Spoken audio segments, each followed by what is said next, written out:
Boa noite a todos.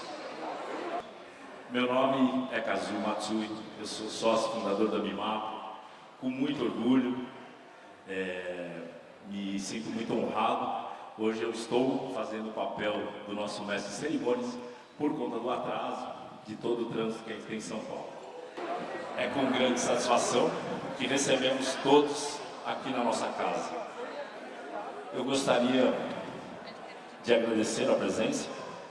Bem-vindos à SIMP, a 5ª Semana Internacional da Marca Própria. Esse aqui é o nosso 14º Congresso de Marcas Próprias e Terceirização.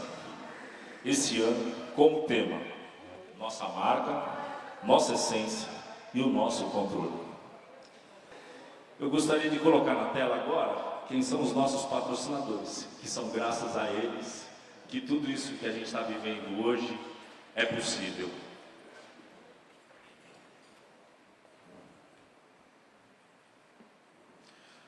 Nosso apoio institucional da GS1 Brasil e aos nossos patrocinadores master, Biprópolis, Sun Pharma, 55log, Eurofral, Tokai, Atimbro, J. Reis Corporation, Drylock, DVP e Reinlau. Aos patrocinadores que aqui estão trazendo o seu melhor para nos oferecer. Gostaria que todos visitassem os estandes, os expositores que eles têm aqui para apresentar-nos. E agora, de forma inédita e pela primeira vez no Brasil, teremos a presença do Sr. Marcos Gouveia, nosso parceiro na BIMAP, diretor-geral e fundador da Gouveia Ecosystem e membro fundador do IBV, diretamente da Eslovênia, para uma saudação a todos aqui presentes. Bom, boa noite. Espero que todos vocês estejam me ouvindo. Eu espero que a imagem não esteja tão deformada assim pela distância, mas é uma satisfação enorme participar deste encontro da BIMAP.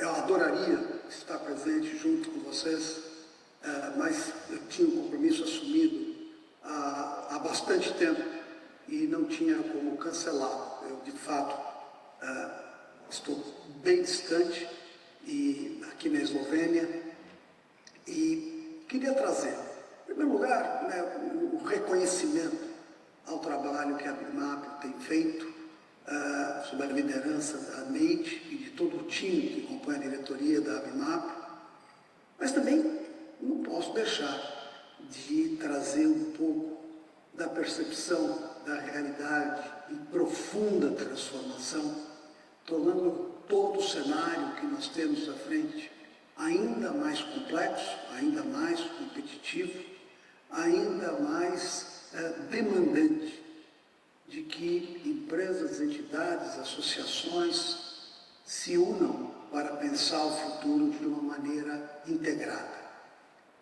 Nós tivemos, no período de 24 horas, 2 constatações globais que terão evidente impacto na realidade em todo o mundo. O caso da eleição norte-americana, que sob o ponto de vista de alguns analistas acabou surpreendendo e pode ter discussões ainda até a conclusão final. Vem de outro lado, na realidade brasileira, a recente elevação da taxa Selic para 11,25, que é alguma coisa que de alguma maneira desestimula o investimento na economia real. Se nós somarmos tudo isso com o cenário que nós temos vivido, aonde o aumento da competição se torna cada vez mais forte, onde nós temos uma condição em que rentabilidade de negócios está cada vez mais pressionada, onde desintermediação passou a ser um caminho estratégico que vem sendo buscado por muitas organizações, onde o mundo está vivendo, de alguma maneira, uma desglobalização do varejo físico, ao mesmo tempo que nós temos uma metaglobalização do varejo digital, aonde aquilo que é produzido no interior da China acaba chegando em Quixeramobim numa velocidade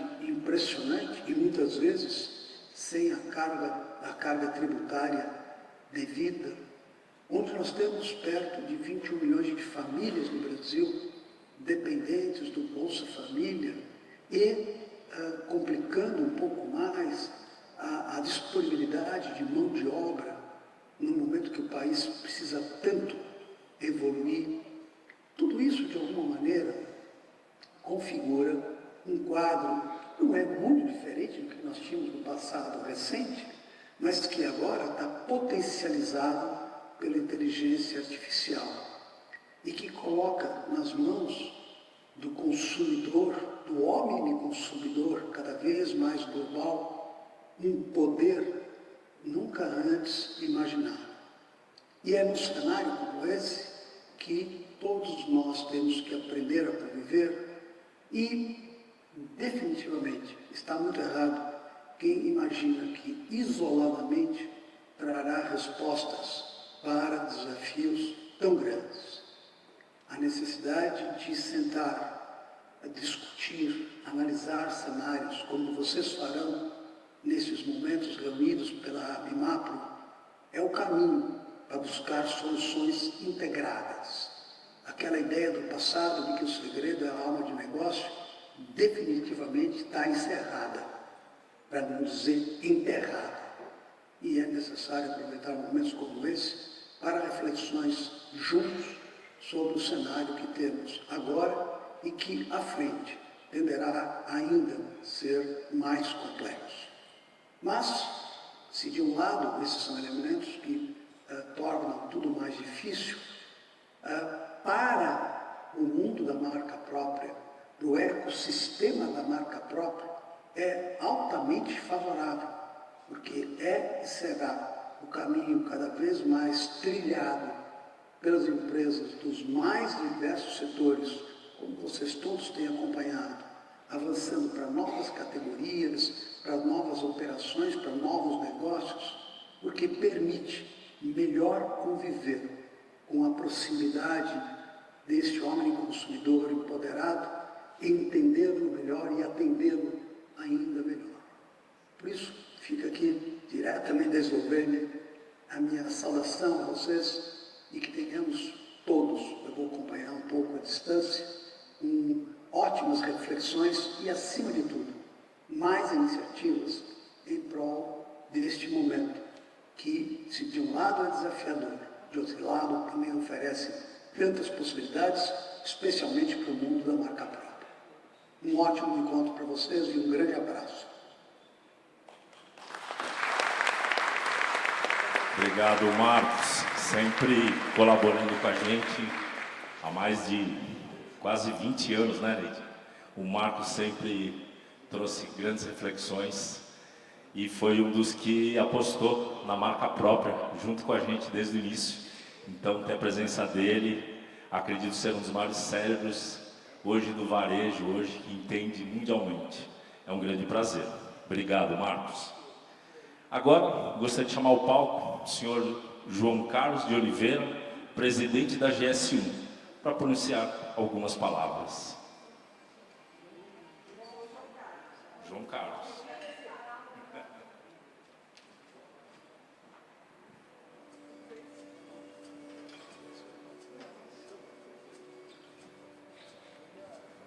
Boa noite a todos.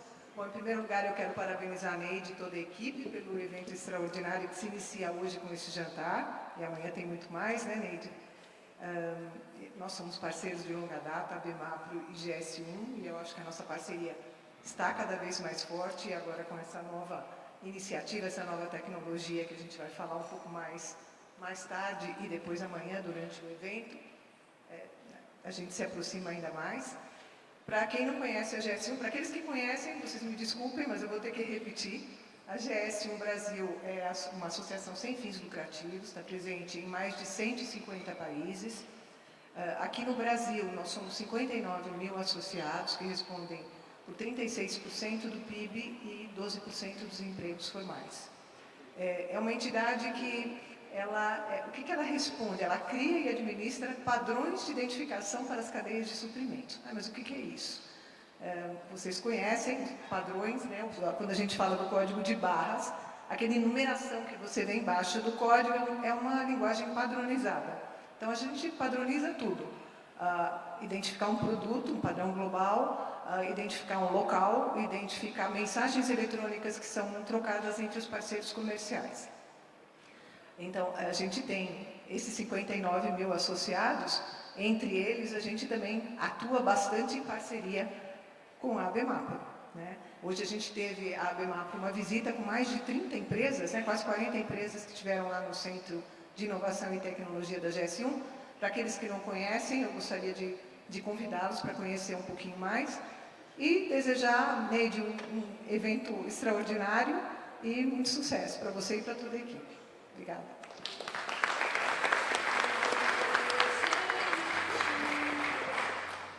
Enquanto eu estava ali, no canto ali, eu vi que o Mark estava me mandando uma mensagem, e aí ele tem alguma mensagem para mandar para a gente.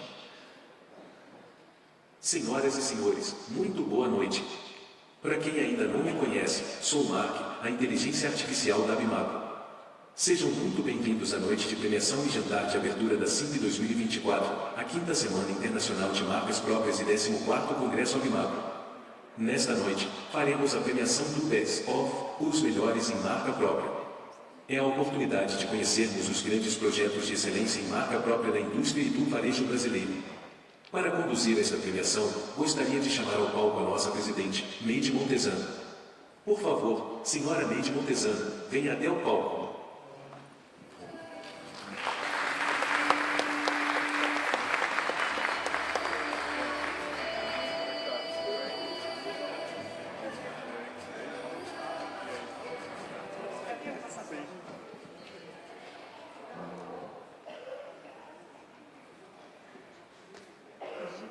Boa noite a todos vocês. É um prazer enorme tê-los aqui.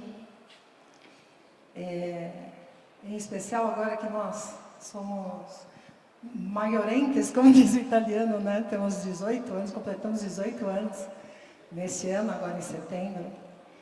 E nós vamos fazer uma abertura falando um pouquinho de quem é a ABMAPA. Para quem não sabe também, muitos sabem, né, óbvio, mas tem alguns associados novos.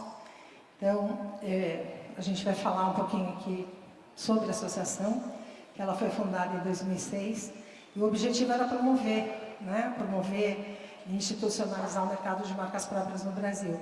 Nós éramos um comitê dentro da Abras, e aí, no final de 2006, até como nosso padrinho, João Carlos, que hoje é o presidente da GS1, nos ajudou a montar a nossa entidade. E ela vem justamente atender as necessidades do setor para que a gente possa promover qualificação e principalmente desenvolvimento em todos os níveis onde a marca própria existe.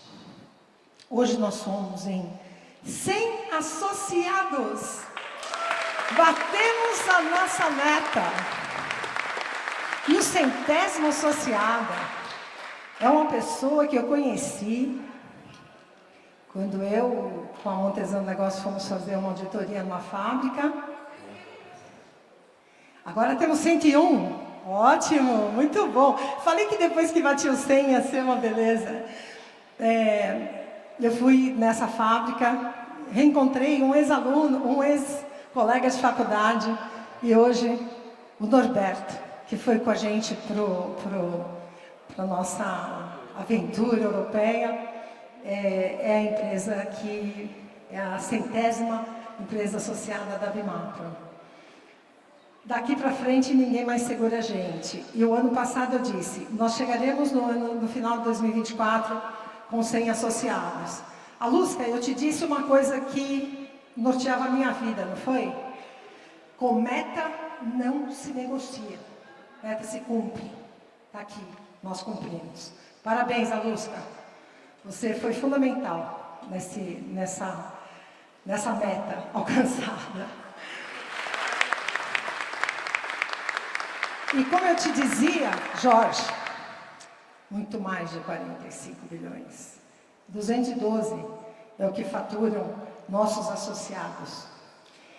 E nosso setor emprega mais de 3.000 colaboradores diretos em marca própria.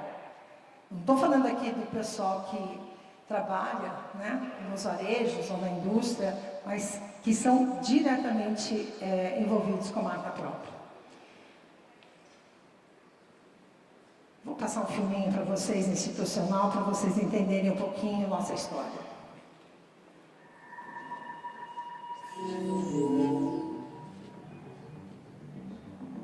A ABMAPRO trabalha para o desenvolvimento e qualificação do mercado de marcas próprias e terceirização no Brasil desde 2006. Reconhecida pelo vanguardismo e inovação, somos uma das 2 únicas entidades no mundo dedicadas ao setor. Acreditamos no crescimento por meio da cooperação, construindo um mercado forte e competitivo através da integração de todos os elos da cadeia. Somos mais de 90 associados, que representam um faturamento de 211 bilhões de reais e quase 3 milhões de empregos diretos e indiretos.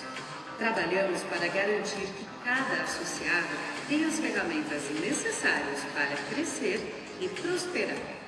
Atuamos junto aos órgãos governamentais para defender os interesses dos associados. Promovemos diversas ações em busca da regulamentação de produtos de marca própria nos âmbitos federal, estadual e municipal. Realizamos encontros para compartilhamento de conhecimento e networking, eventos presenciais e online, além de visitas e viagens técnicas nacionais e internacionais. Marcas próprias são marcas que crescem cada vez mais se consolidam no Brasil e no mundo, por apresentarem propostas atuais, portando sempre inovação. É importante entender os principais pilares de um negócio no setor, selecionar os melhores parceiros, implantar processos e comunicar de forma ética a toda a cadeia, a todos os stakeholders.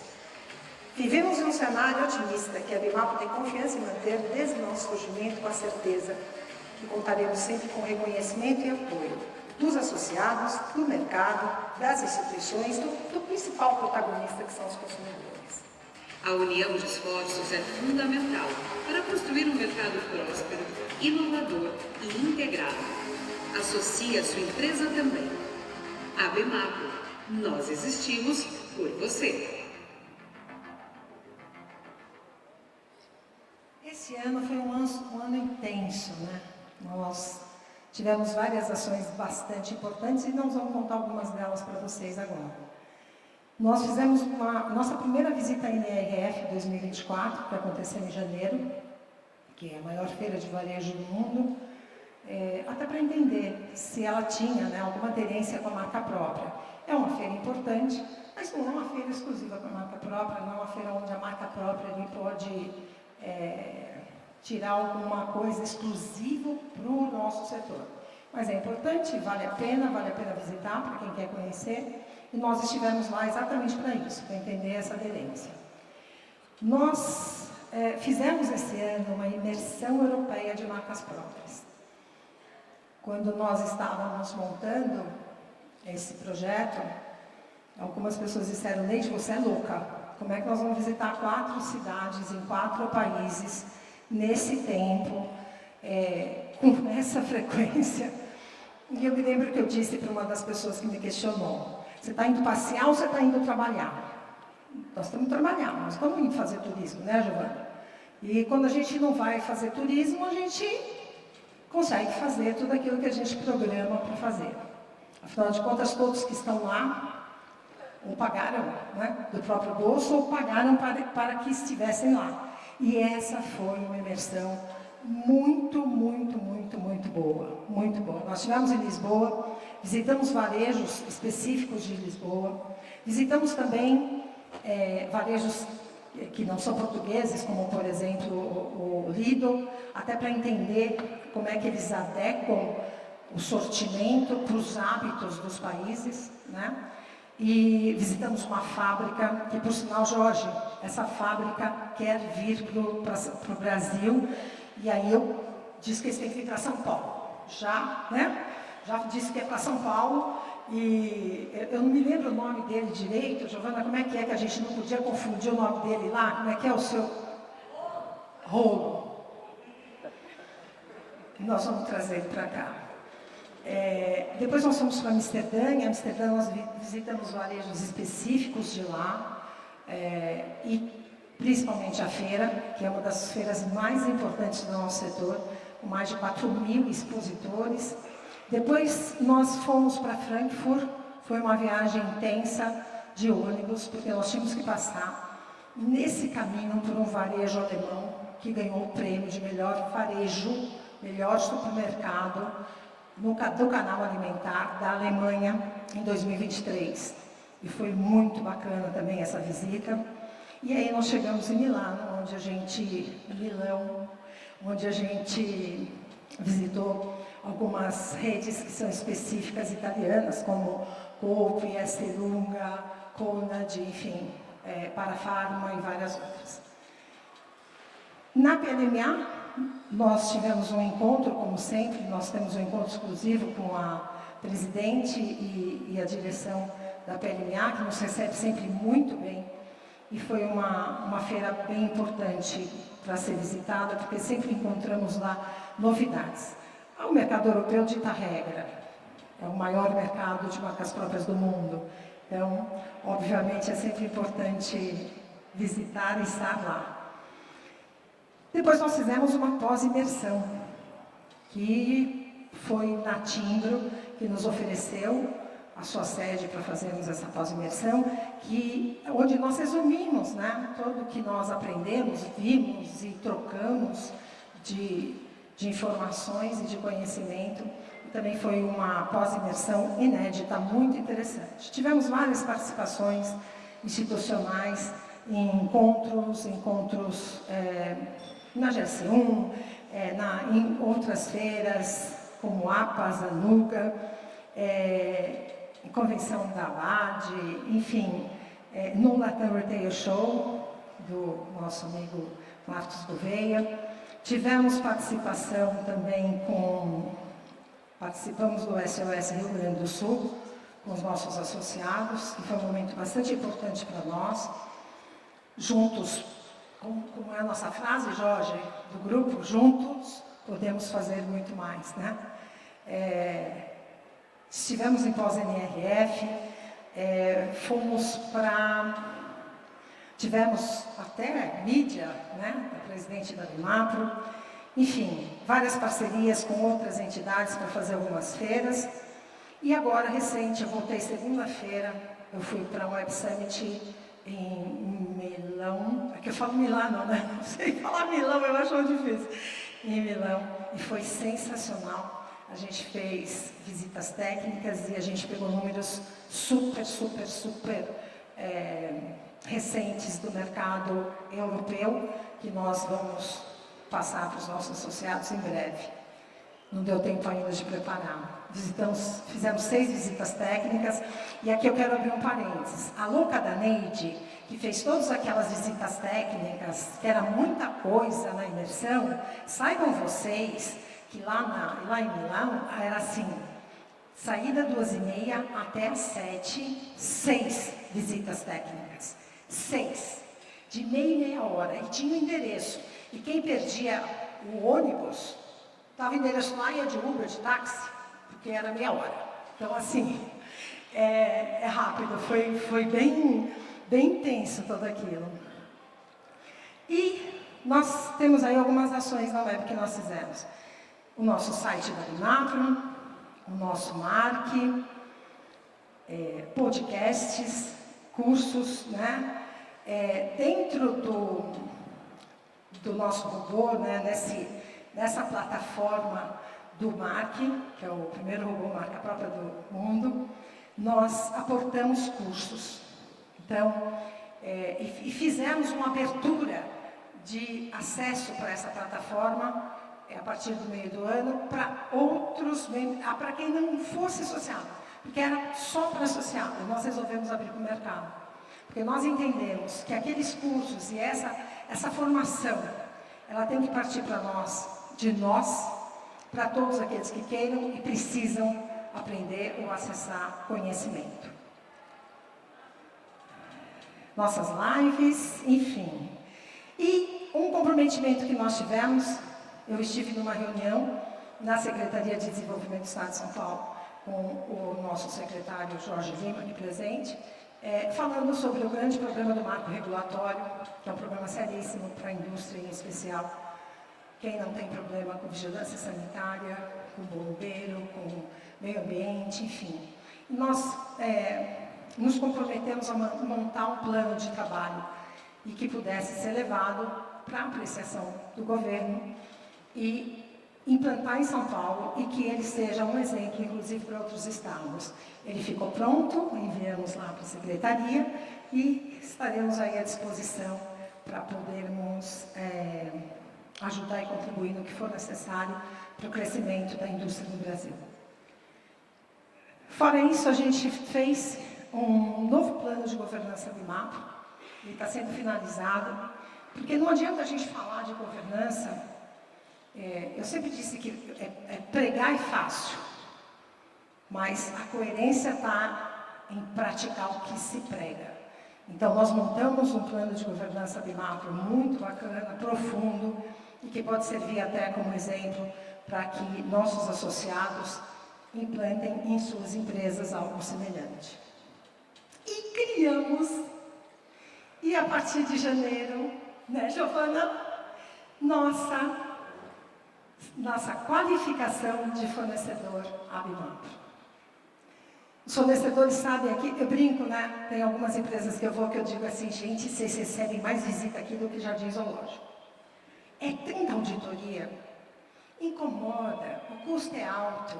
Então, agora a ABIMAP criou um checklist. Foi 1 ano e meio de trabalho, com todo um time super qualificado do nosso grupo técnico. E nós criamos um selo de qualificação. Um fornecedor que tem um selo de qualificação ABIMAP, ele está apto a fornecer marca própria para medicamento, para produto para a saúde, para alimento, para cosmético, para saneante, atendendo Anvisa, atendendo MAPA. Então, esta é uma entrega que a gente está orgulhosamente fazendo e lançando aqui com vocês nesse nosso congresso. E para fechar, né, com chave de ouro, aquilo que eu falei, batemos 100 associados e daqui para frente ninguém mais segura a gente, porque esse 100 era uma coisa que a gente queria há 18 anos, né, Cazu, Lore, Victor, nós queríamos bater os tais 100 associados há muito tempo e com certeza nós conseguimos. Agradeço a todos os nossos patrocinadores já mencionados aqui. Sem vocês, com certeza, isto não seria possível. Toda essa tecnologia é para vocês entenderem o quanto a ABIMAP está conectada. Teremos muitos. Amanhã nós teremos participações internacionais, todas feitas utilizando IA, para que a gente possa sinalizar para vocês que este é o futuro. Aliás, esse é o presente. É esse o caminho que nós temos que seguir, inclusive nos nossos produtos e nos nossos desenvolvimentos. Muito obrigada a vocês também. Obviamente, nós só existimos por vocês. Muito obrigada.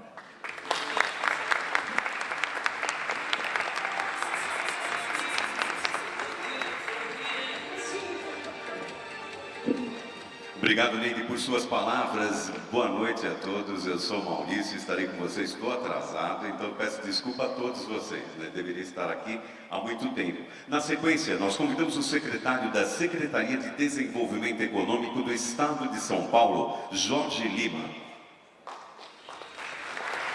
Seja muito bem-vindo, secretário.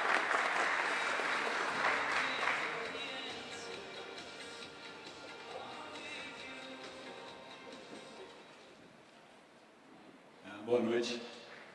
Primeiramente, eu trago abraço extremamente carinhoso do governador Tarcísio, estava com ele pouco antes de vir para cá. Então, sinto-os representados. Nós estamos numa agenda que vocês estão acompanhando de PPP, leilão todo dia. Estou preocupado em comprar martelo para o Tarcísio, que ele está quebrando um martelo por dia. Estou procurando martelo, porque não está dando conta do que ele está fazendo, né? Queria agradecer a Neide pelo convite, é uma grande parceira, eu considero ela uma das 10 melhores presidentes, ou presidenta, como queira chamar, de associações, uma das pessoas que eu tenho um bom respeito. Eu não poderia estar aqui hoje, peço desculpa, eu tenho um compromisso, mas eu não tinha como não vir por vocês e por ela. Eu acho ela de uma guerreira, enche o saco, vai atrás, bate, mas é de uma paixão, né? Você olha nos olhos dela, você vê a paixão que ela tem, então você tem toda a minha admiração. Como empresário, executivo, você sabe que eu não sou político, nem sou filiado a partido político, eu vim para fazer um projeto de economia de Estado, pela amizade que eu tenho com o Tarcísio. Então, muito obrigado. Eu queria dividir 3 falas, porque às vezes, hoje é o 4º evento que eu vou, né? E eu estou olhando assim, gente, eu fico impressionado com a capacidade pessimista que nós temos. Eu fico impressionado, sabe? Eu fui muito novo, fui diretor da Vale com 28, presidente da primeira empresa que foi a Johnson Controls aos 34, fui presidente de 10 empresas, sou sócio de um monte de empresas, e tem 30 anos que eu comento como a gente consegue ser pessimista. A gente só olha o copo vazio. É inacreditável. Até a eleição do Trump agora é um copo vazio. Se ganhasse a Câmara, seria um copo vazio também, porque, puta, ela é da esquerda, puta, nada tá bom. A gente tem que quebrar isso no Brasil. A gente tem que quebrar essa conversa, porque essa conversa só te puxa para baixo. Eu tenho 2 preconceitos na vida. A burrice, que eu não acho que tem nada a ver com estudo. Tem gente que é burra, aí não adianta. Burrice é uma parede que você não consegue transpor e não tem nada a ver com estudo. Nada a ver. E o pessimista é muito chato, gente. Nossa senhora, ele só olha copo vazio, eu fico impressionado. Por isso que nas empresas que eu fui presidente, eu eliminava todos. O meu peixinho preto é o pessimista, demitam, porque ele só vai te dar trabalho. Entendeu? Às vezes as pessoas me chamam para fazer happy hour para me cobrar problema. Eu não sou psicólogo, eu não vou para happy hour para escutar problemas, eu vou para divertir. Então, o chato é isso. E nós estamos vivendo uma era que é incrível, cara. Assim, todo dia eu só escuto, não, tá ruim, tá ruim, tá ruim. É lógico que tem um problema. Se a gente tivesse bem, a gente estava crescendo 6, 7% ao ano como cresce a Índia. Agora, olha os números, gente. Tem que ter um pouco de bom senso, um pouco de elucidação de mercado, senão a gente vai ficar pirado. Taxa de juros alta é um problema? Tira muito investimento? Mas quanto tempo a gente está vivendo com taxa de juros alta no Brasil? O Brasil não parou, cresceu 3, não cresceu 5. Mas não vem me dizer não, que até quando a gente teve a taxa de juros de 2 a 4, o Brasil também não cresceu mais que 3. Então, assim, a gente fica criando toda hora um motivo para jogar para baixo. Eu falei que é a lei do pessimismo. E é bom, porque quando dá certo, você fala, não, mas eles fizeram outra coisa, mudou, entendeu? Cara, pelo amor de Deus, temos problema? Claro que temos. Agora, uma coisa todo mundo tem que entender. Eu sou sócio de fundo de investimento fora do Brasil, e eu falo, aonde você colocaria seu dinheiro hoje? Me digam. Para você colocar dinheiro como investidor, eu acho que deve ter alguns aqui, você tem 5 coisas que você tem que fazer. Primeiro, segurança geopolítica. Isso é a nossa característica. Se tiver uma guerra no Brasil, vai a escola de samba, depois vai o axé, depois vai o tanque. No dia que a gente fizer uma guerra, esquece. Entendeu? Não tem. Você vai ali, não tem. Você pega a Índia, que cresce 8,3, que vai ser a terceira economia do mundo em 2026, pô, ela tem um Afeganistão, ela tem um Paquistão do lado e uma China do outro. Então eu pergunto, você precisa ter segurança geopolítica, você precisa ter segurança jurídica, situação geopolítica estável, consumo, logística, ok? E renda per capita, para desenvolver. Aonde você vai colocar dinheiro no mundo hoje? O Brasil é a bola da vez. Isso eu falo com todo mundo, querendo ou não. Sem olhar a radicalização. Nós somos a bola da vez. É só não fazer besteira. E a besteira nossa é o déficit fiscal. Esse é a bola da vez. Aí as pessoas falam, não, está fugindo capital. Então eu vou contar uma coisa para vocês. O nosso plano de governo, e a Neide sabe disso, nós tínhamos como meta trazer para São Paulo 400 bi de investimento de empresa privada. Seja ela nacional, seja ela regional, seja multinacional, empresas que não estão aqui. Ok? Ontem nós fechamos 440 em 2 anos. Aí você me fala que está tendo fuga de investimento no Brasil. Como é que a gente conseguiu em São Paulo 440 bi, gente? Não tem lógica. Você pega a Volkswagen, que é o grande exemplo que eu dou, a Volkswagen está fechando, se não me engano, 6 fábricas na Alemanha, 30 mil empregados, meteu 15 bi em São Paulo. Para, gente, calma, tem que separar um pouco as coisas. Não estou dizendo que eu sou a favor de taxa de juros alto, mas não é o fim do mundo ainda não. Vamos com calma, pisa no acelerador. É um problema? É. mas não é o fim do mundo. Calma lá, que senão a gente começa a perceber o que é movimento de mercado.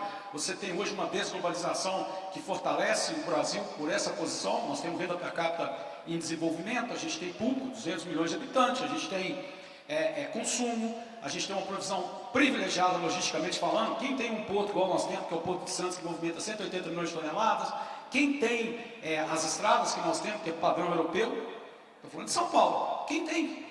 Então calma, assim, é ruim, mas não é desesperador do jeito que pinta. Parece que amanhã todo mundo vai voltar para casa. Eu fico depressivo. Os eventos que eu fui hoje, eu não escutei isso, juro para vocês.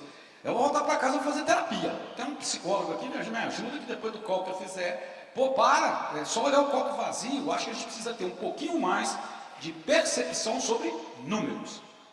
O nosso maior problema hoje chama-se déficit fiscal e qualificação de mão de obra, que realmente foi dito aqui, é verdade.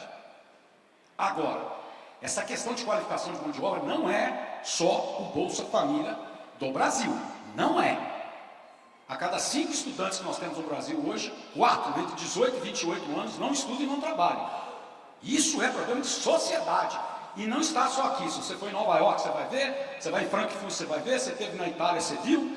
É um problema mundial pós-pandemia. A gente não está localizando ainda onde nós vamos encaixar o jovem.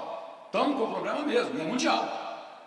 Isso sim, é uma preocupação que tem que ser discutida como sociedade, não é problema de governo, não é problema de...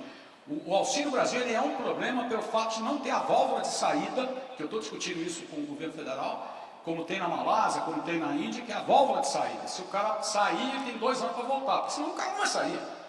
Pô, se você falar comigo que eu vou para a construção civil, amanhã você me manda embora, aí eu perco o bolso, então eu fico e quero ser informal. A gente não quer contratar informal, porque depois ele vai na justiça e paga a conta. Então, sabe aquele negócio? Agora é questão de quebrar a cabeça de fazer modelo. Se você der a válvula de saída, como tem na Malásia, como tem na Índia, a gente resolve isso. O cara tem 2 anos para ele entrar ou sair. O quantitativo eu também acho muito, também tem que rever. Agora, o grande problema de mão de obra hoje, e não é do Brasil, repito, está na classe jovem, que é um poderio que nós temos violento. Se você olhar hoje uma das maiores crises americanas, está apontado em 2 coisas. O americano perdeu 20% com a pandemia no dólar, então o aposentado voltou a trabalhar. Tanto que essa taxa que a gente enxerga de baixa de desemprego nos Estados Unidos não é verdadeira, tá? Porque o aposentado teve que voltar porque ele perdeu 20% da renda. E a segunda crise americana, os meninos de 30 anos voltando para casa. Eu estive no Texas, agora conversando com o governador, é uma das maiores crises do Texas. Então a gente tem um problema hoje de como encaixar a juventude no mercado de trabalho. Então hoje você pega um menino, por exemplo, isso não é crítica, não estou criticando nenhum tipo de sistema, estou constatando por dados fáceis. Sou engenheiro, tá, gente? Só fatos e dados. E aí eu fico me perguntando, antigamente, na minha geração, o menino queria ser jogador de futebol. Hoje tem tigrinho, MC, o cara faz uma dancinha, põe ciclos, a cada 1 milhão de seguidores você faz 100 mil. Você pode fazer 100 mil, para cada 1 milhão de seguidores. Aí nós temos que encontrar onde nós vamos encaixar esse público. É o público que está faltando. Você pergunta se o menino hoje da periferia quer ser pedreiro. Não. Ele quer ser ajudante de serviço? Não. Então nós temos que enquadrar um problema de sociedade mundial. Não é só do Brasil. Eu repito, eu fiz 8 roadshows nesses 2 anos. Eu fui em 8 países. Estou vendo, estou conversando com todo mundo na Índia. Só a Índia não tem esse problema, porque eles estão em transformação, gente. A Índia tem 1,5 bi. 850 na linha da pobreza ainda, eles estão num processo de transformação. É lógico que eles não têm esse problema. Em compensação, a média de morte lá é 47 anos. Não dá para você classificar ele. Negócio, se você olhar Frankfurt, Londres, Nova York, Califórnia, vocês estão acompanhando, está no mesmo barco. A gente tem um problema de sociedade, de como nós vamos encaixar esse público, e nós não estamos achando esse público. E aí, eu sou a favor de proteger o miserável, porque eu sou a favor também ele ter a válvula de saída. Ninguém quer ter um miserável o resto da vida. Então eu tenho que dar a ele a válvula de saída. Uma das coisas é deixar ele sair e voltar, isso é sistêmico, gente, não custa nada, é só você colocar num sistema isso. O cara saiu, 2 anos ele volta. E eu tenho que dar qualificação e oportunidade para ele. Mas só ele não vai resolver. Que já demonstrou no mundo que não está resolvendo. Porque hoje a gente tem uma preocupação que é mundial de qualidade de vida, onde o cara vai trabalhar, qual é a expectativa. Você tem que ter um olhar diferenciado. São Paulo tem hoje, numa pesquisa que eu estou pedindo para oficializá-la, então ela é extraoficial, mas me assusta, porque de 18 a 28 anos, 28% dos jovens do estado de São Paulo não quer ter filho. Transição demográfica é um dos maiores problemas do futuro do mundo. Não tenho dúvida disso. Porque é simples, é um racional muito simples. Você tem três jeitos de acabar com o mundo. Uma guerra, uma bomba, alguém solta aí uma bomba atômica e arrasta todo mundo, não tem jeito. Esse é um. Mudança climática, a gente está vendo o que está acontecendo, é outra.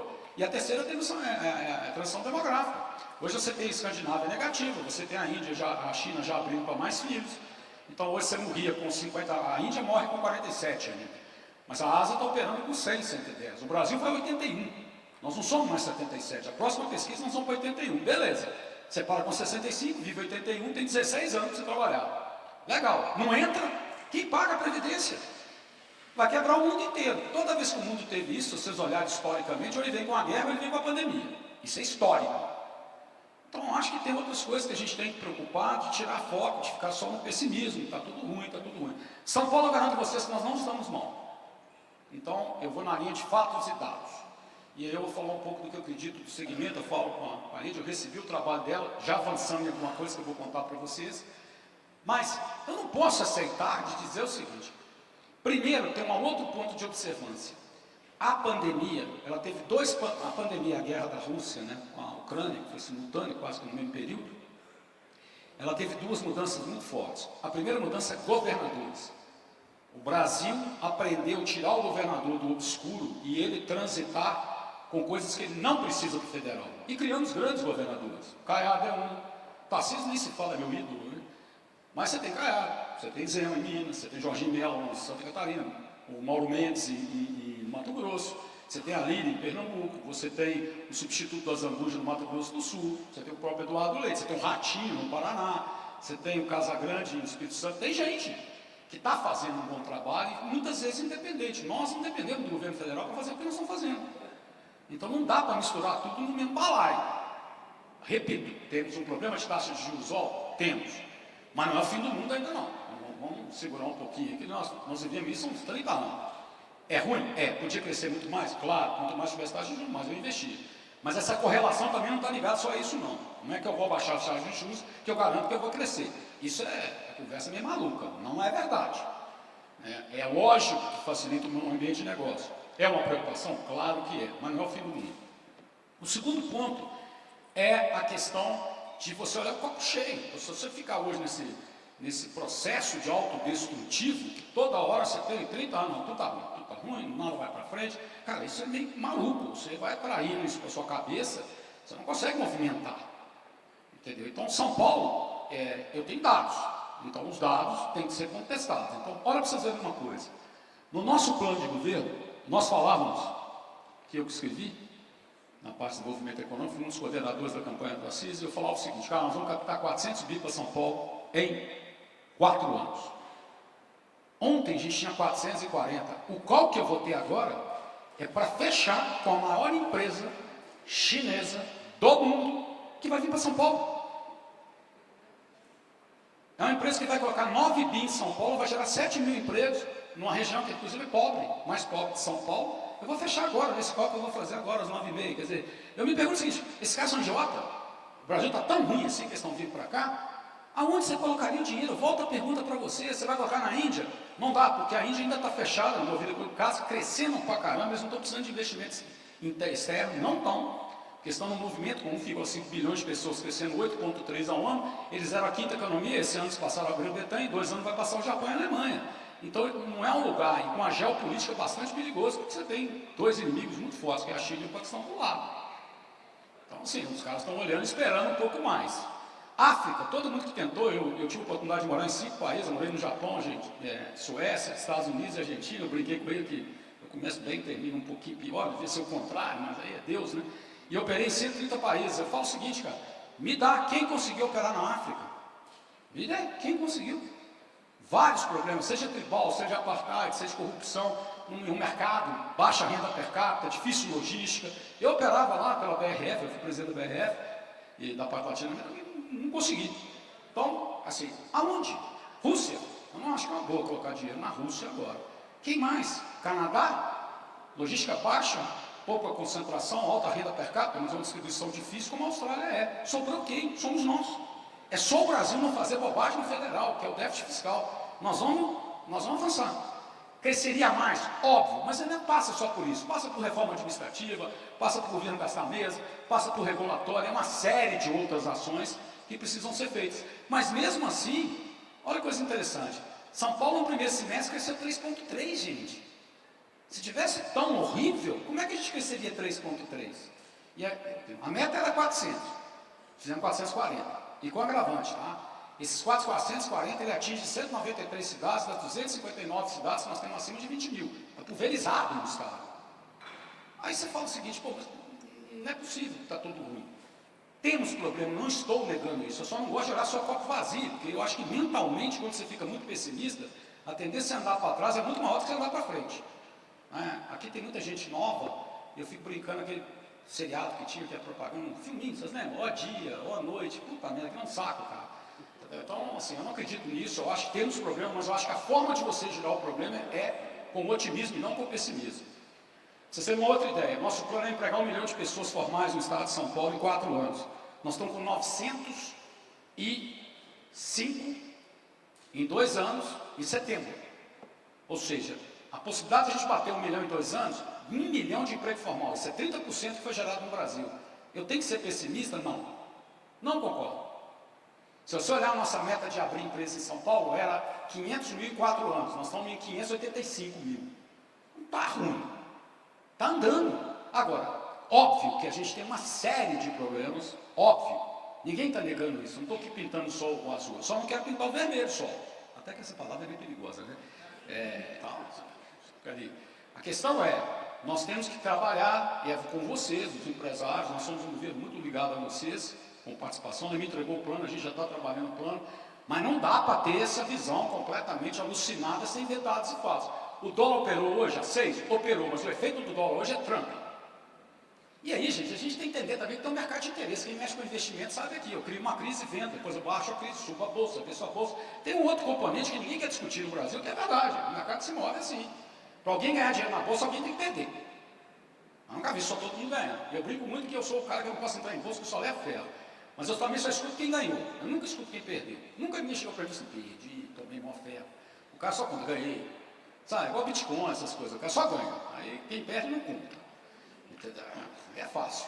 Mas o meu ponto é muito claro o seguinte, eu estou muito tranquilo, nós, né, inclusive falando pelo governador Tarcísio, eu estou muito tranquilo com o estado de São Paulo. Meu medo está no momento geopolítico do mundo, tem algumas crises bastante sensíveis, né, o contra-ataque do Irã agora, se fizer, também não sei aonde isso vai chegar, ele disse que vai fazer. Você tem uma situação bastante instável entre Chile e Taiwan, você tem um movimento perigoso de Israel, como eu já falei com o Irã, você tem uma Venezuela que vem se movimentando de uma forma diferente, então tem algumas crises que podem afetar esse jogo, você não controla isso. Mas realmente é um momento geopolítico do mundo bastante preocupante. A guerra aonde para a guerra da Ucrânia com a Rússia, tem um limite, né? Você está queimando dinheiro, queimando capital, uma hora você tem que definir. Se ninguém ceder, o que vai acontecer? Então, esse é o que mais me preocupa, e a transição demográfica. Acho que a gente precisa conversar sobre isso. São Paulo hoje já está operando com 2,04, tá, gente? É pouco. Assim, é o ideal, mas a gente tem que preocupar como é que eu mantenho a cadeia se eu passar a viver as pessoas com 81 anos. Tanto que a gente vai lançar agora em janeiro um programa 60 a mais. A gente vai querer trazer as pessoas de 60 anos para o mercado de trabalho, inclusive precisamos muito de vocês, que é um dos segmentos que a gente aposta muito, né? Então, eu tenho os problemas, mas eu estou muito mais otimista do que pessimista.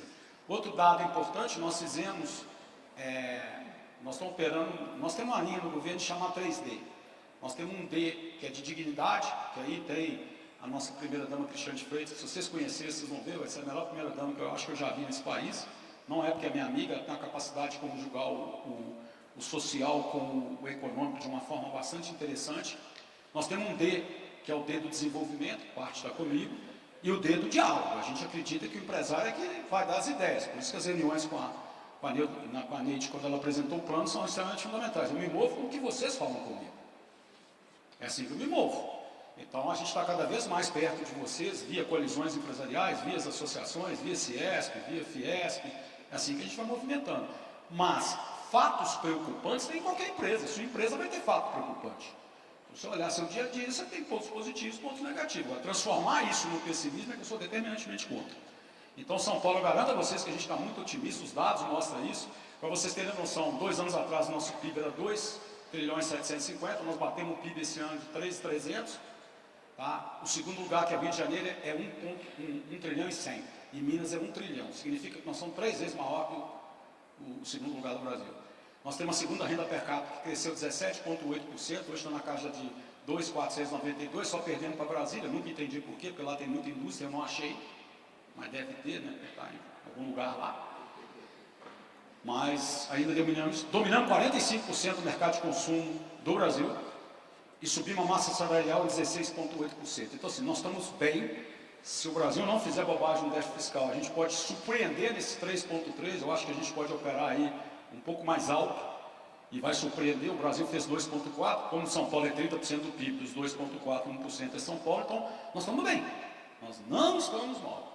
Temos questões ainda fundamentais, que é a questão de segurança, que passa também por outro processo de mudar um pouco a lei. Se você prender todo dia, soltar todo dia, não adianta você prender. Você prende 30 meninos que roubam celular, quem entra numa porta sai na luta. Aí também, esse é outro problema de sociedade, de avaliar que tipo de código penal nós vamos querer para esse país. Mas é outra conversa, não é o caso de vocês.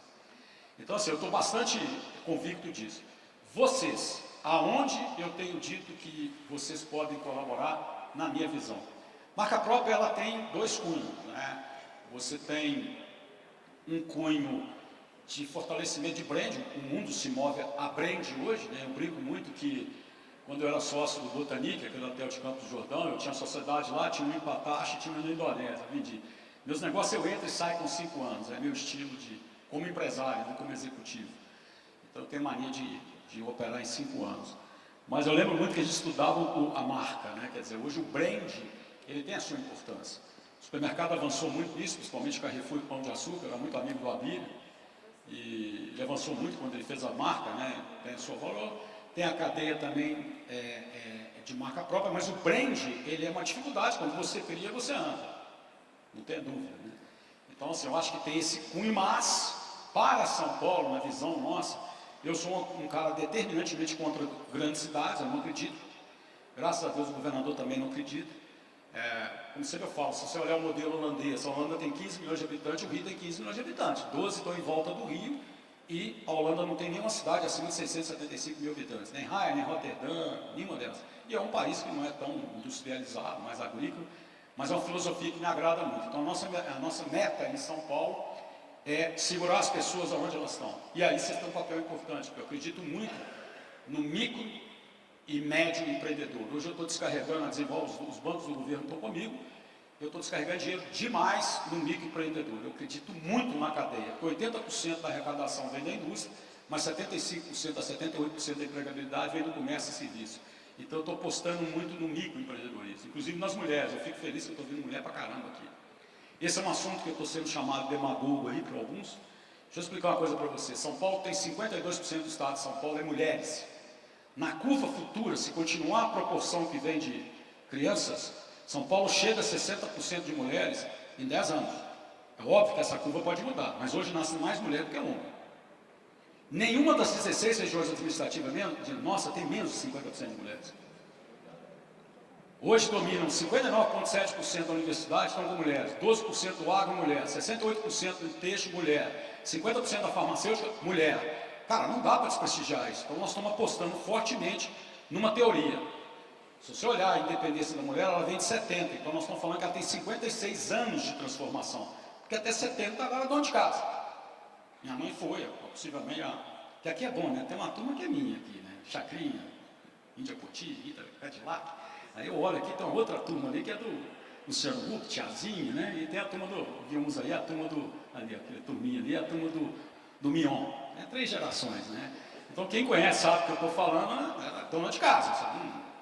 E aí vem a demagogia, porque a cada 10 coercitivas na baixa renda, que a mulher não separa, não larga o cara, porque ela não tem renda, aí você fica inerte. Então nós estamos realmente apostando nas mulheres. Eu tenho uma linha de 100 milhões, já fomos utilizados 44 milhões, quem quiser aqui, for mulher empreendedora, nós estamos focando muito em vocês, com carência maior, com tempo de taxa de juros bastante agressivas, boas. A gente está apostando nas mulheres, é um dos maiores programas que eu tenho hoje. Porque eu aposto nela, como eu aposto no preto também, que é outra conversa que a gente não tem aqui, é demagogia, dizer que o preto, que o negro é composto do pardo e do preto. O preto não tem a mesma chance que a gente tem. Basta ver quantos tem aqui sentado à mesa. Então, o resto para mim é bullshit, é conversa fiada, e a gente vai apostar nisso também. Porém, os segmentos seus me interessam muito por essa cadeia de movimentação, de segurar as pessoas aonde elas estão. Uma das maiores ferramentas que a gente tem é o microempreendedorismo acoplado à marca. Porque o cara sozinho ele não consegue. Tem uma empresa que eu estava vendo aqui que já avançou bastante de Marina, cadê meu amigo de Marina? Ok? É diferente. Eles estão com a marca. Então assim, eu digo a vocês que eu aposto muito em vocês, tenho a maior esperança, falo isso com a Neide toda vez, é nesse desenvolvimento regional na região. A gente defende muito. São Paulo tem 645 municípios, 35 milhões e meio de pessoas moram em 142 municípios acima de 50 mil. Eu tenho 8 milhões e meio que moram abaixo de 50 mil, são 503 municípios. O problema é que entre 503 e 20 mil eu tenho 117, abaixo de 20 mil eu tenho 386, e dentro desses 386 eu tenho 143 municípios abaixo de 5 mil. Esse abaixo de 5 mil eu não posso fechar os olhos e falar que eles não existem. E uma das soluções que nós estamos postando é agricultura, turismo, microempreendedorismo, colado numa marca. Por isso que vocês são importantes para a gente. Quem quiser entender mais, só me procurar. Mas eu acredito muito que a marca pode ser do som de um pequeno que não tem condição de criar marca, seja artesanato ou qualquer outro meio de negócio. Então, eu vou pedir desculpa que eu não vou conseguir ficar, por causa do atraso um pouco aí, eu perdi o foco, eu ia ficar. Queria fazer o meu protesto, porque eu achei aquele negócio ali lindo, o prêmio, e ela não me deu um. Da próxima vez vocês pedem ela para mim. Olha que bonito. Não ganhei. Mas desejo um ótimo evento para vocês. Tenho certeza que o Estado de São Paulo está de olho, e temos uma proximidade muito grande, tivemos várias reuniões com a Neide, nós estamos de olho nisso. Finalizando, juro que já me deram para me parar, mas só uma coisa que eu tenho que dar uma resposta. Uma das ideias que surgiu com a Neide é a desburocratização. Então aviso aos senhores e senhoras que a partir de janeiro nós estamos lançando um decreto, eu estou tirando 980 atividades, que não vai precisar de corpo de bombeiro, não vai precisar de CETES, não vai precisar de nada para abrir. Tudo que for baixa complexidade não vai precisar de licença. Isso vale a partir de janeiro. Em compensação, a partir de julho, maio do ano que vem, se abre empresa em São Paulo em 1 dia e meio. E a partir do final de 2025, você vai abrir e fechar a empresa em São Paulo digitalmente em 8 horas, que foi uma das demandas vindo da associação.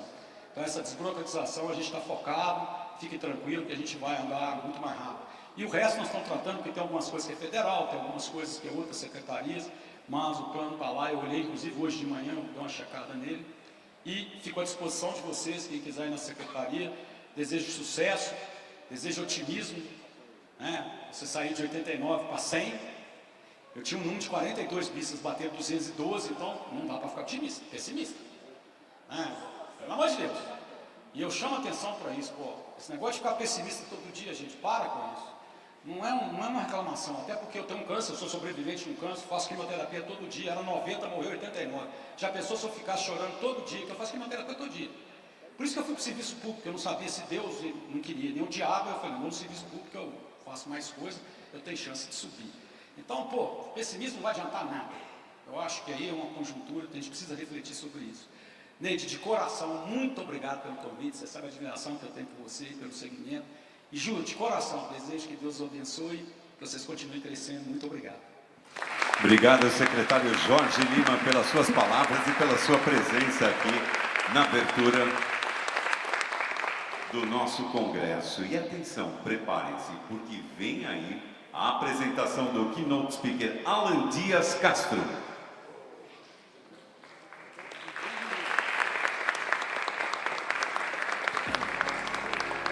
Hoje eu vou te levar para onde nasce um poema. E a menina que estava sempre atrasada entendeu que não existe hora errada quando o compromisso é com a própria vida. Então tire o peso das suas costas.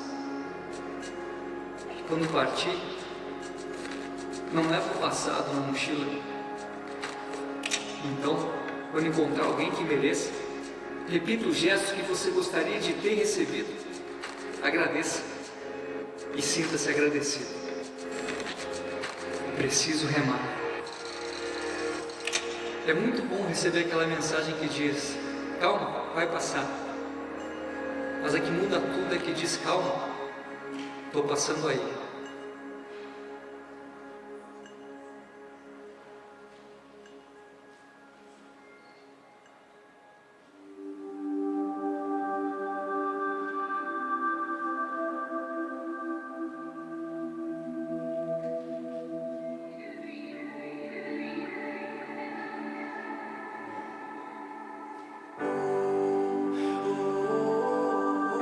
A gente leva meses para nascer e às vezes uma vida inteira para se sentir vivo.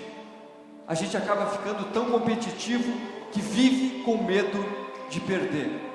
Mas vai ser de si que vai ter vencido aquele que tiver perdido o medo de viver. Sim, você está vivo, já é um belo motivo para agradecer. E todos os dias a vida nos dá uma oportunidade dizendo: sejam bem-vindos. Alguns não escutam porque estão sempre pedindo, mas mais do que uma hashtag sem sentido, a gratidão é um sentimento. Eu valorizo esse momento, esse momento, esse momento. Eu valorizo esse momento e repito: todos os dias a vida nos dá uma oportunidade. É simples, mas não esqueça, agradeça. Muito obrigado.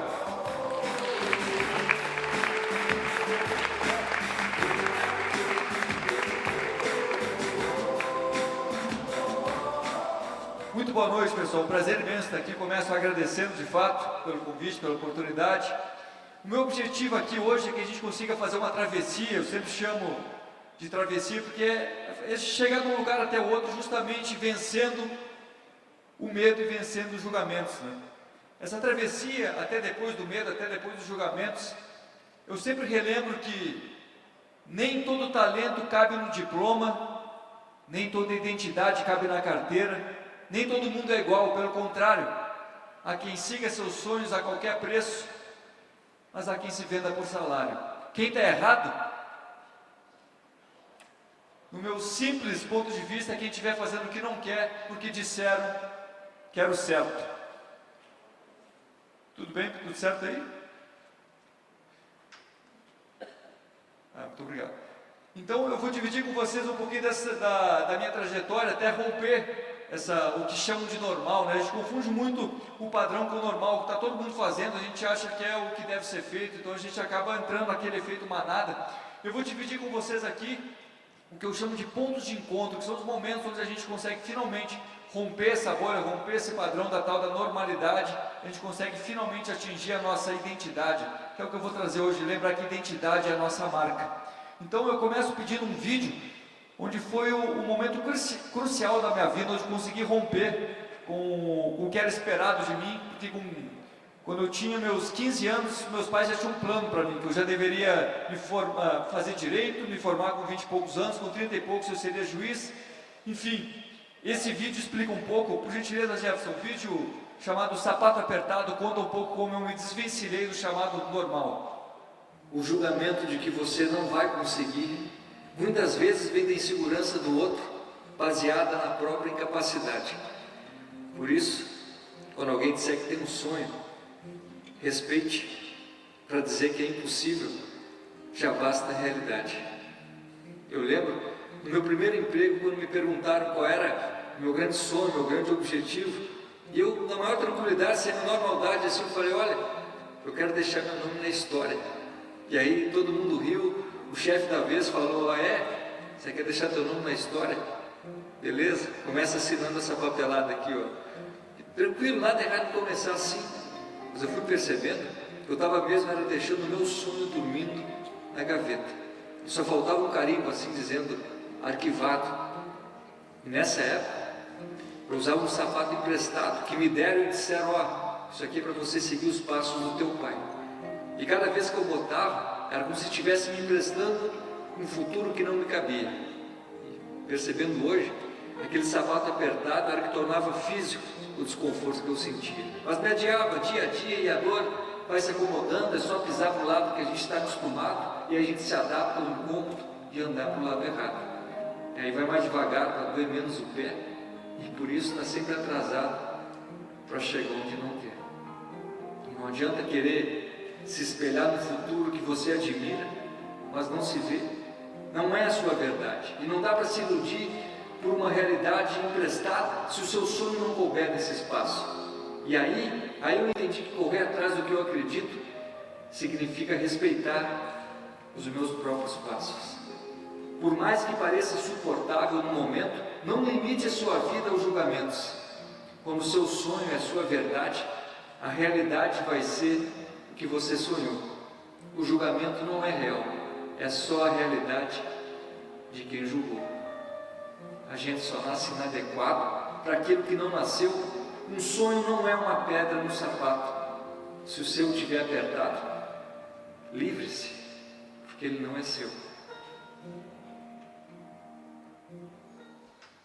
Salve de palmas para o poeta. Se livrar dos sapatos apertados, das máscaras, de tudo que nos limita e não do sonho, né? Vocês conhecem a história do louco, do Khalil Gibran? Alguém conhece? Conhece? Tem uma história, vou dividir com vocês assim, ele conta como ele se tornou um louco, o Gibran. Ele conta que antes de nascer, antes de surgirem os deuses, ele estava dormindo, sempre amparado nas 7 máscaras que ele usava. Ele tinha 7 máscaras que ele usava como identidade, para usar no dia a dia dele. E um dia ele acordou, aquelas 7 máscaras tinham sumido. E ele ficou completamente alucinado, como que ele ia encarar a vida sem as máscaras que ele usava, né? E ele saiu pela rua gritando: malditos ladrões, roubaram minhas máscaras, malditos ladrões. E ele saiu pela rua, as pessoas, umas riam, outras se assustavam. Ele saiu pela feira assim, saiu na rua, um momento um menino em cima de um telhado olhou para ele e falou: esse cara é um louco. E quando ele olhou para cima pela primeira vez, ele conta assim: o sol beijou sua face nua. E nesse momento ele sentiu aquela liberdade.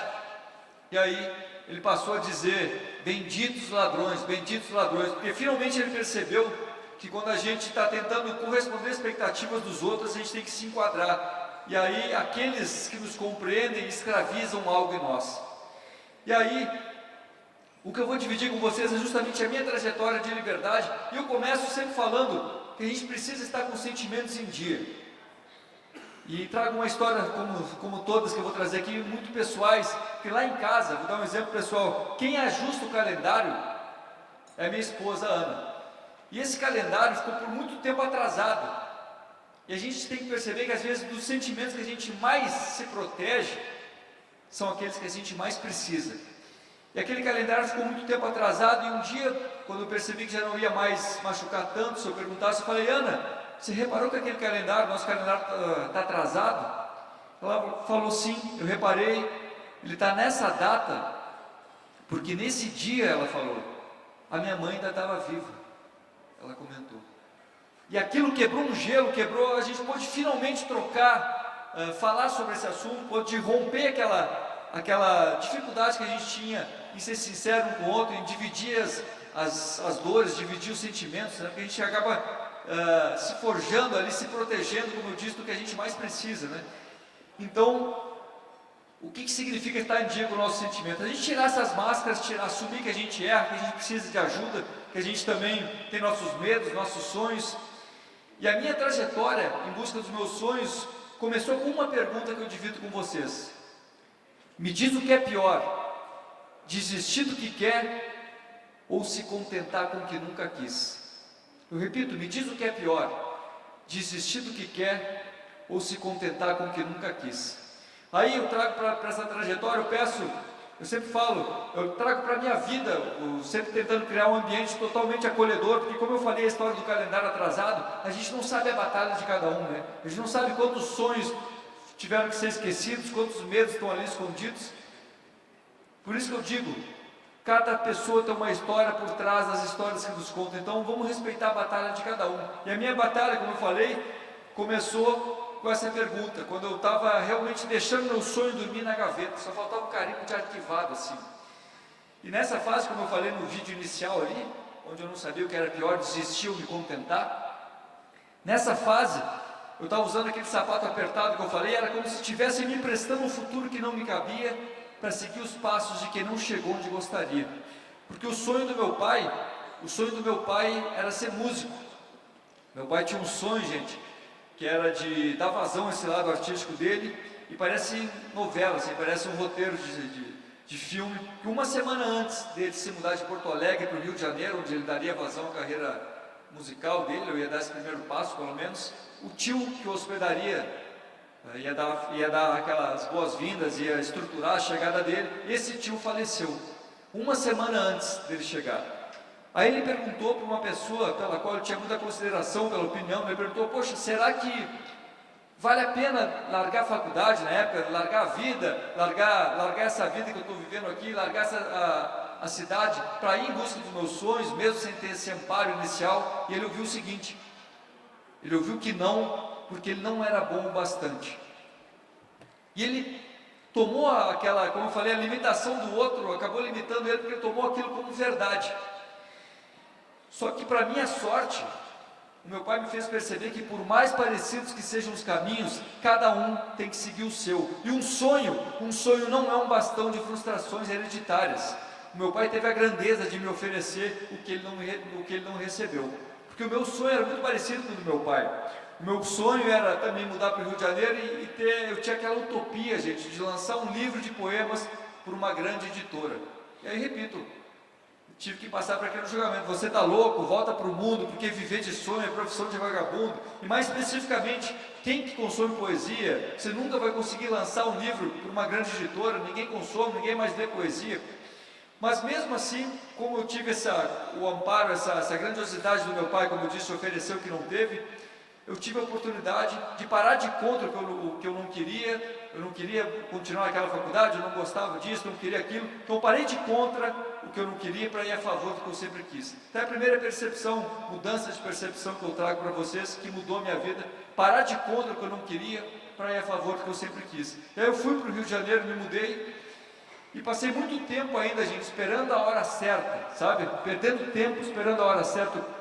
Eu achava que eu não estava pronto para lançar meu livro ainda, achava que não era o momento, achava que alguém tinha que acreditar em mim.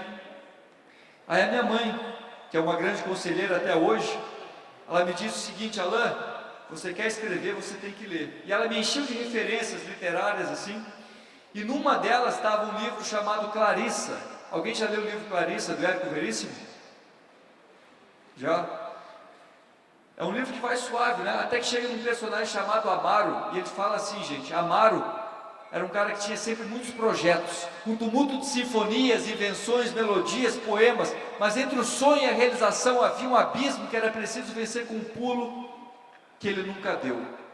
E eu me vi naquele cara, como se eu tivesse sempre os meus planos, meus projetos, mas também ao mesmo tempo uma desculpa no bolso para que eu não atingisse, como se eu não merecesse chegar onde eu sempre quis. Então eu me vi naquele cara, separado pelo sonho por um abismo, que era preciso vencer com um pulo, e eu precisava dar esse pulo. Então, com esse soco no estômago que eu levei, né, quando eu cheguei naquela página do Amaro, eu decidi de fato lançar meu primeiro livro. E é importante dizer que eu tive que pagar a edição do meu primeiro livro, foi uma edição compartilhada, como se chama, a editora pagou metade, eu paguei outra metade, e muitas pessoas perguntavam, mas por que você vai pagar se não uma editora acreditou? Porque eu acreditava. Eu acreditava nesse sonho, e é incrível, como eu falei no começo, como depois do medo os ventos sopram a favor, que depois que eu consegui dar esse pulo, eu posso voltar então. É legal dividir, quando eu cheguei no Rio de Janeiro, eu fiquei na casa de uns amigos, um casal de amigos, o Pablo e a Laís, e era um apartamento muito menor que esse palco, assim, eu lembro que eu ficava num sofá que não era meu, tudo que eu tinha naquele sofá que não era meu, e uma mochila cheia de sonhos e textos e livros. Eu lembro que até esse casal se separou depois, mas não foi por minha culpa, acredito, foi só destino mesmo, mas eu estava ali naquele momento, e era incrível a liberdade que eu sentia, naquela fase onde eu não tinha nada, como eu falei, mas eu me sentia muito mais realizado do que se eu tivesse entrado nas portas abertas pelos meus pais, ou se eu tivesse construído um castelo, um império em cima do medo. Então, nesse momento, onde eu finalmente rompi aquele medo e lancei meu livro, eu volto a pergunta para vocês, me diz o que é pior, desistir do que quer ou se contentar com o que nunca quis? Quem acha que o pior é desistir do que quer, levanta a mão, por gentileza. Quem acha que o pior é se contentar com o que nunca quis? Eu pergunto, me diz por que a gente escolhe somente dentre as opções que nos dão, né? E se a nossa escolha fosse criar nossas próprias alternativas?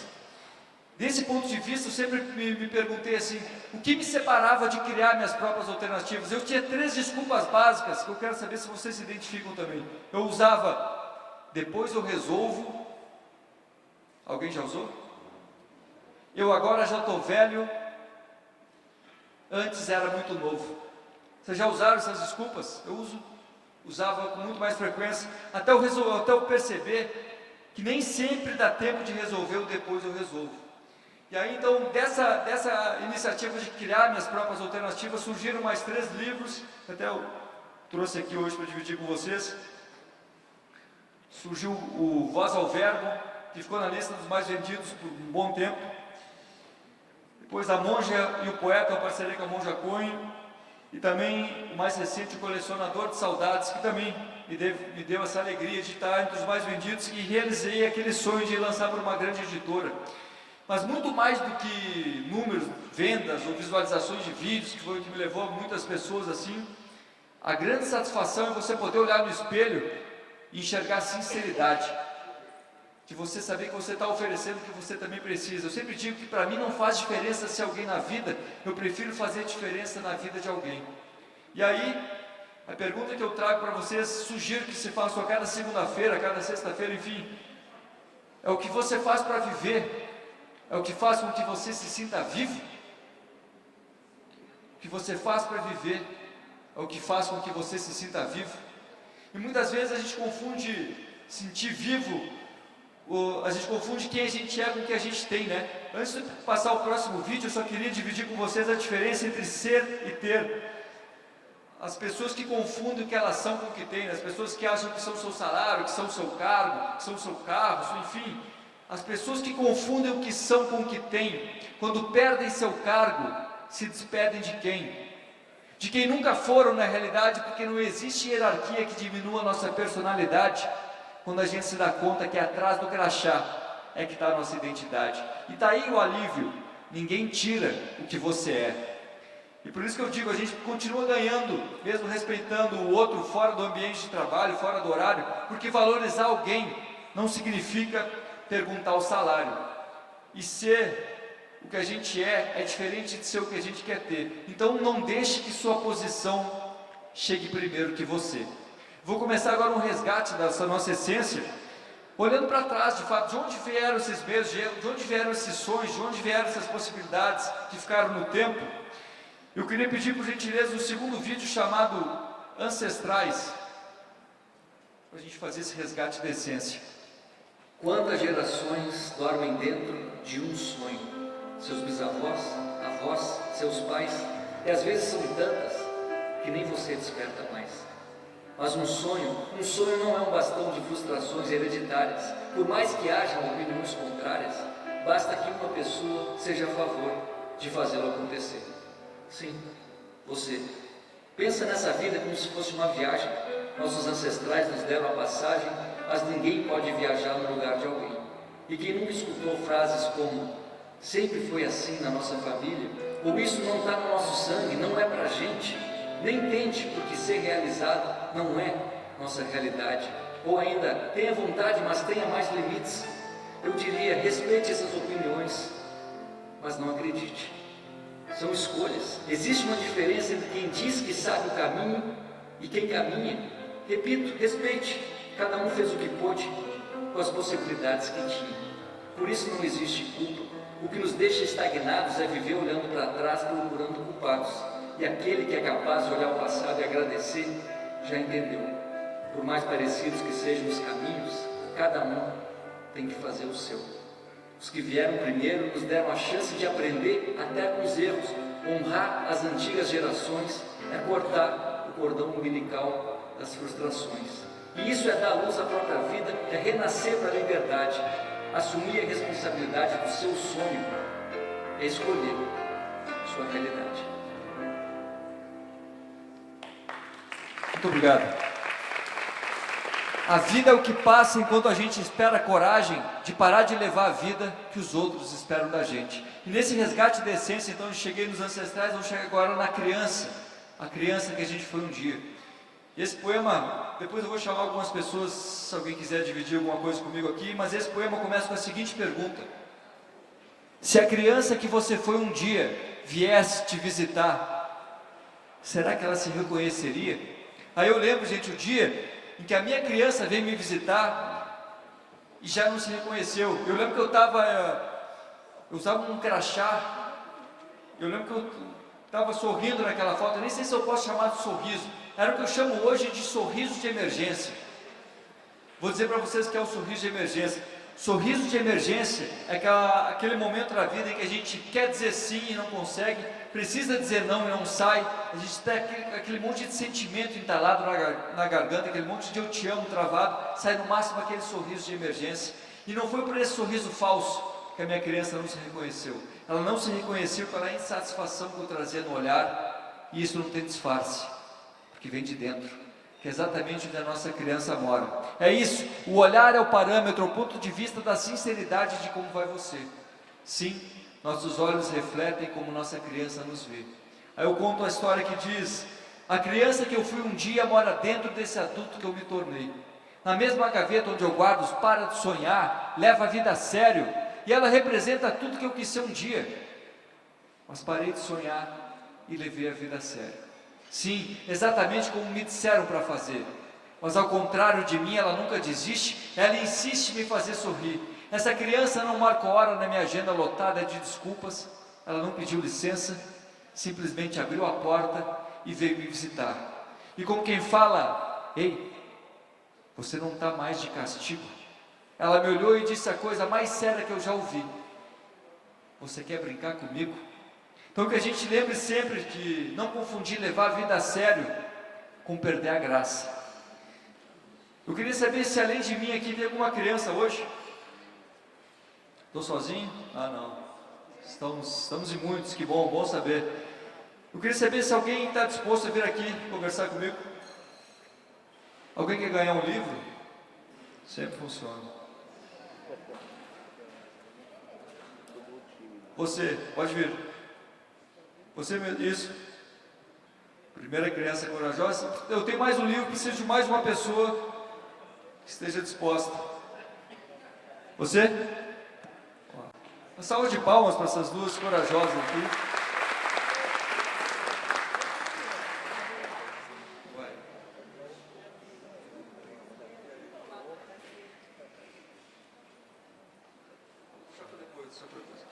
Como nós temos pouquíssimo tempo aqui, eu vou fazer uma só pergunta, respondo com a maior sinceridade possível. Aqui zero julgamento, não tem certo nem errado, é só a sinceridade. Qual é o seu nome? Evelyn, se apresenta para quem não conhece e me diz o seguinte, por gentileza. Se a criança que você foi um dia viesse te visitar, será que ela se reconheceria? Não. Ela não se reconheceria, mas ela diria: que bom que você lembrou de mim. Você está aqui comigo. O que você diria para ela, para aquela criança? Você diria: calma, deu tudo certo. O que você, do auge aqui que você está, o que você diria para ela? Diria que eu tive que passar por momentos difíceis, onde eu esqueci dela, mas que eu não esqueci de Deus, que sempre esteve comigo e com ela. E pelos momentos difíceis eu lembrei exatamente dos momentos em que ela sonhou. E volta a sonhar. Então, sonho, quem não sonha, não vive. Uau, salve de palmas. Está aqui o seu livro, puder aguardar. Seu nome e, por favor, se a criança que você foi um dia viesse te visitar, será que ela se reconheceria? Meu nome é Cristiane, com certeza ela não se reconheceria, porém, para chegar onde cheguei, eu precisei viver aquela criança. Agora vou fazer a pergunta contrária. O que aquela criança poderia dizer para você hoje, na tua vida adulta, que poderia te trazer, sei lá, mais espontaneidade, mais enfim, o que aquela criança voltaria e te diria o que você acredita? Que com certeza ela está feliz por eu ter me tornado o que me tornei. Salve de palmas, então, muito obrigado pela sinceridade, está aqui presente. Obrigado. Valeu. Boa leitura. Que bom, estamos em mais aqui. Esse tempo aqui é real mesmo, gente? É o que eu tenho? Puxa vida. Então eu ia contar a história do parto da minha filha. Um parto nem sempre é rápido, né? Mas vamos contar, eu quero contar porque se trata de mudar de fase. E foi meu pai que me fez mudar de fase na minha vida, por tantas, como já falei aqui, por tantos exemplos, mas enfim, a gente tinha um sonho de fazer uma viagem, gente, que era de Porto Alegre a Rio de Janeiro de carro. Por alguma razão maior do que qualquer desculpa, aquele ano, em 2019, a gente conseguiu fazer essa viagem. Eu lembro que eu falei para ele, poxa pai, dividindo assim, aproveitando o tempo que tinha, eu falei, pai, eu e a Ana, a gente está pensando em ter um filho, né? Nem sabia, estava só realmente pensando ainda. Eu falei, mas será que é o momento de parar tudo? Finalmente eu tinha lançado os livros, eu tinha lançado o Voz ao Verbo, as coisas estavam acontecendo na minha carreira. Eu falei, será que é o momento de parar para ter um filho? Ele falou, quem disse? Quem falou em parar? Tira completamente essa ideia da tua cabeça. Essa criança vem para coroar esse bom momento, deixa ela vir, ele falou. Essa criança vem para coroar teu bom momento, ela já está vindo, aceita e deixa ela vir, foi o que ele me falou. E nesse momento eu aceitei a paternidade muito antes de saber que seria pai. Então ele me fez mudar de fase nesse momento em que eu parei de botar aquelas desculpas, aquele cara enchendo de justificativas para não chegar onde eu sempre quis, para não atingir o que eu queria, escondido atrás do medo. Enfim, fui para casa com aquela certeza ali, com aquela grandiosidade, aquele conselho de deixar ela vir, aceitar, porque ela iria coroar meu bom momento. E aí eu faço um pulo da história, isso está falando 2019, uma semana depois eu estava em casa já no Rio de Janeiro, e a Ana, minha esposa, acordou um dia de manhã, domingo de manhã, desmaiou assim, bateu a cabeça. Eu fiquei muito assustado, a gente foi para o hospital, já estava bem, mas a gente foi por via das dúvidas. Chegamos lá, a médica examinou, disse que ela estava bem, só tinha uma boa notícia, que ela não estava grávida. Então, uma semana depois dessa viagem, eu tive essa descoberta e liguei na hora para o meu pai, fiz uma chamada de vídeo, contei para ele, obviamente ficou muito feliz e tal, agradecendo, né, por ter me feito mudar de fase, aceitado a paternidade antes mesmo de saber. Só que, por ironia da vida, o meu pai não conheceu a minha filha, ele não conheceu a neta dele. O meu pai faleceu 3 meses antes da minha filha chegar. E aí o que me deixa muito, até hoje me deixa muito machucado, assim, me dá uma dor muito grande, o fato do meu pai não ter convivido com a neta dele, muito, e também a minha filha não ter convivido com o meu pai, que eu acho que seria uma dupla e tanto. E quando a gente perde alguém, pelo menos eu falo por mim, assim, eu fiquei com muito medo de perder outras pessoas também, né? Me cercava de cuidados, tinha um parto pela frente ainda, como eu falei, né? Então me cerquei de cuidados para que nada mais acontecesse, como se a gente pudesse botar a vida numa planilha de Excel, né? Aí eu tinha uma doula que ia chegar, uma enfermeira, estava no hospital, tudo esperando, tudo certo, para que nada mais errado acontecesse. Só que a vida também, às vezes, tem planos maiores que os nossos, né? Eu lembro que o parto foi, se não tivesse sido filmado, nem eu acreditaria. Vou dividir rapidamente com vocês aqui. Era 10 da noite, estava eu e a Ana assistindo televisão, a bolsa estourou, aquela coisa, aquele susto. Eu lembro que eu liguei para a médica falou, não, relaxa, vão dormir. Certamente conseguiremos dormir, né? Vão dormir e a coisa vai acontecer naturalmente, depois liga para a doula, enfim. Eu lembro que eu fui marcando num aplicativo de contrações, assim. Foi a primeira tranquilo, era quase que de hora em hora, tranquilo. Eu pensei, nossa, vai ser mais fácil do que a gente imaginava. Só que na madrugada, minha gente, a coisa foi intensificando tanto, que realmente, eu não sei nem como dividir com vocês, obviamente, eu era um mero espectador ali, mas sei que 3 da manhã eu liguei para a doula chegou e fazer uma elipse aqui das 10 da noite até as 7 da manhã, que até as 5 da manhã, quando a enfermeira chegou, tudo que eu dizia, vamos manter nosso plano, vamos para o hospital, está tudo certo, está todo mundo esperando. E ela dizia, não é a hora ainda, não tem dilatação, não é o momento, vai interromper. Eu estava muito realmente querendo manter os planos do meu roteiro ali. E quando finalmente, lá 7h30 da manhã, ela falou, ok, podemos ir para o hospital, a Ana levantou da cama, se arrumou, e quando ela chegou no meio da sala, ela falou, não aguento mais, vai nascer aqui, eu não aguento mais. A enfermeira ainda tentou levar até a porta, eu só peguei a mochila, também tentei, quando eu abri a porta, eu olhei para trás para a Ana passar, ela estava deitada no colo da doula, dizendo, não aguento mais, vai nascer aqui. Eu só consegui fechar a porta, e naquele momento, de fato, quando eu vi a Ana deitada, eu percebi que a coisa ia acontecer. Ainda até mandei uma mensagem para a médica, eu falei, doutora, o bicho está pegando aqui, vai nascer aqui. Ela falou, aonde? Estou esperando no hospital. Eu repeti, vai nascer aqui. E quando eu falei para ela onde, eu falei, em casa. Hoje eu dou risada, mas no momento eu não lembro do meu apavorei. Eu falei, em casa. Ela respondeu, Jesus. Eu falei, puxa, agradeço, né? Sempre bom uma força, mas vamos ter que agir. E nesse momento eu lembro que eu olhei para a enfermeira finalmente entendeu que ia nascer ali, botou as luvas. E no momento que eu não sabia mais o que falar, gente, estava completamente apavorado de ver aquela situação. Eu não sabia o que falar, eu lembrei do que meu pai disse e repeti, Ana, essa criança vai coroar nosso bom momento, deixa ela vir, aceita, ela já está vindo, deixa ela vir. E ela veio, eu tive a oportunidade de receber a minha filha nos braços, a enfermeira falou, quer receber? Eu falei, quero. Peguei aquela criança, passei para a Ana, e nesse momento ficou claro para mim, quando eu lembrei das palavras do meu pai, pude trazer para a vida aquilo que ele me disse há alguns meses atrás, ficou claro que mesmo distante, meu pai é um avô presente, porque a gente não perde quem vive na gente. Então, a presença das pessoas às vezes vai muito além do que a presença física, né? Então essa lembrança de que a gente não perde quem vive na gente, me fez lembrar que melhor do que só esperar, às vezes é ter coragem para ser melhor do que a gente esperava. Eu vou finalizar então, lembrando uma história, para que a gente não confunda conformismo com satisfação.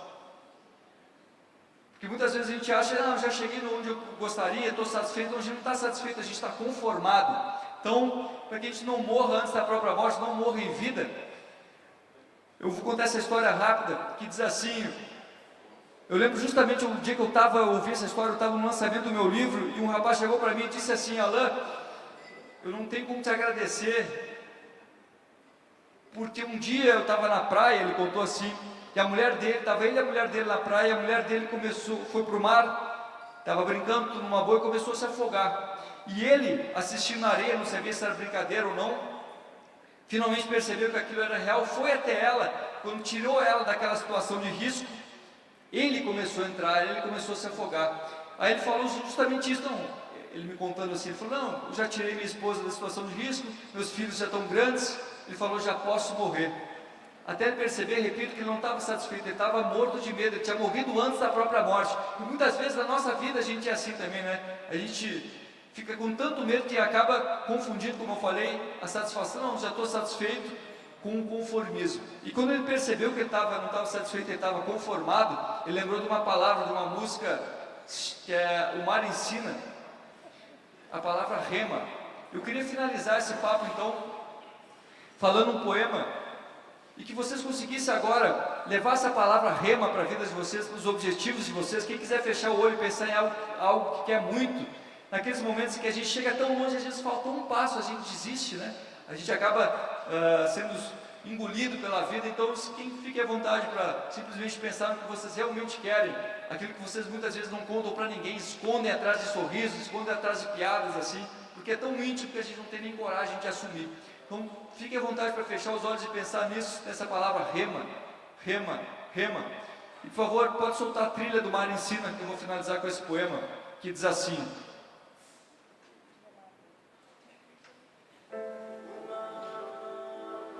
é preciso remar.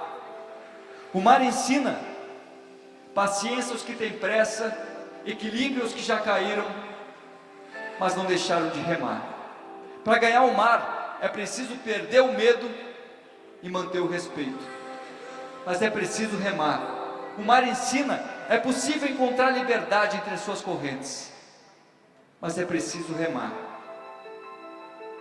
A maré de sorte só chega para quem um dia entendeu que os ventos sempre mudam de direção e não deixou de remar, porque ninguém aprende a nadar na areia.